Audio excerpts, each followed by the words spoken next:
Notre rubrique C'est Normand. Pour ce premier numéro de l'année, nous vous emmenons à la découverte d'une entreprise qui va représenter la Normandie à Las Vegas, au Salon mondial des nouvelles technologies.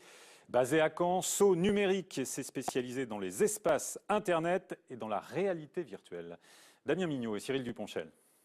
Salut à tous, bienvenue dans ce nouveau C'est Normand. Cette semaine, je vous emmène à Caen à la découverte de l'entreprise Saut Numérique. Dès demain, il s'envole pour Las Vegas.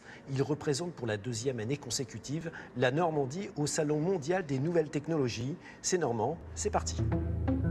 Depuis l'ouverture du Dôme en 2015, l'équipe de Saut Numérique s'est installée au 3e étage de cette petite cité des sciences cannaises. On est arrivé le 1er février ici et c'est vraiment l'endroit rêvé pour développer un pôle dédié au monde virtuel. Un open space partagé avec d'autres organismes, entreprises, artistes ou chercheurs. Objectif, développer la créativité et imaginer le monde de demain. C'est une vitrine, c'est un laboratoire, c'est un lieu de recherche et développement sur les mondes virtuels. C'est un lieu qui synthétise effectivement tous les besoins, le besoin de se montrer. C'est une évidence pour une société comme la nôtre. C'est ici qu'ils développent leur programme de réalité virtuelle. 2 ordinateurs surpuissants sur lesquels ils construisent point par point un monde parallèle. Bonjour Rémi. Bonjour. Alors c'est vous qui vous occupez de concevoir les personnages et les espaces en 3 dimensions? C'est ça. Donc, par exemple, pour la sèche, on part d'une forme primitive, donc un cylindre ou une box.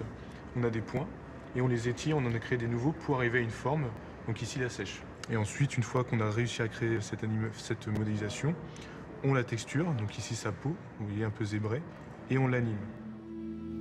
Ici, un travail mené main dans la main avec les scientifiques caennais du groupe Mémoire et Plasticité Comportementale. Photographié, étudié en laboratoire, chaque mouvement ou comportement de l'animal a été retranscrit en formule mathématique. Une plongée à travers les yeux de l'animal qui sera présentée en avant-première à Las Vegas. Ici, vous avez un casque avec un écran séparé en 2 pour faire de la 3D et une paire de lentilles pour l'immersion. Okay, donc je vous laisse mettre le casque.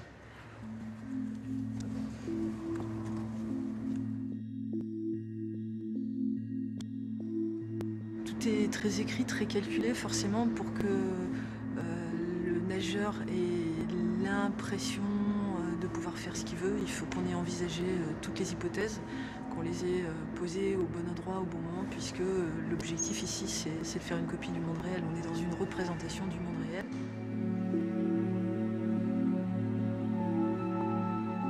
Quand nous, on a l'impression que nos yeux bougent, ils bougent vraiment, mais le signal qui est envoyé à l'oreille interne, c'est qu'elle reste immobile. Si vous bougez trop vite, si vous regardez un peu partout en même temps, en moins de 30 secondes, vous êtes malade et ça ne peut pas fonctionner.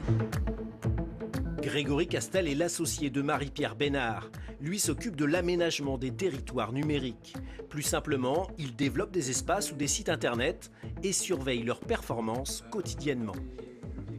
C'est devenu tellement complexe, tellement technique, et il y a tellement de choses dont on n'imagine pas qu'elles sont cachées, un petit peu parfois aussi mal intentionnées, qu'il faut expliquer avec beaucoup de pédagogie tout ça. Les clients de Saut Numérique, composés de collectivités, d'associations ou d'entreprises, viennent ici chercher les armes pour survivre dans la jungle d'Internet. Ce qu'on veut, c'est qu'on nous trouve facilement, nos services sur ce nouvel espace qu'est l'Internet. Et donc, avec Greg et Marie-Pierre, on espère bien qu'on aura là des gens qui nous pousseront en haut des listes Google. Grâce à cette nouvelle application, le DataVis VR, ses clients auront bientôt la possibilité de voir en 3D et en temps réel les liens, les performances de leur site internet. Une matérialisation des données, pour l'instant inégalée.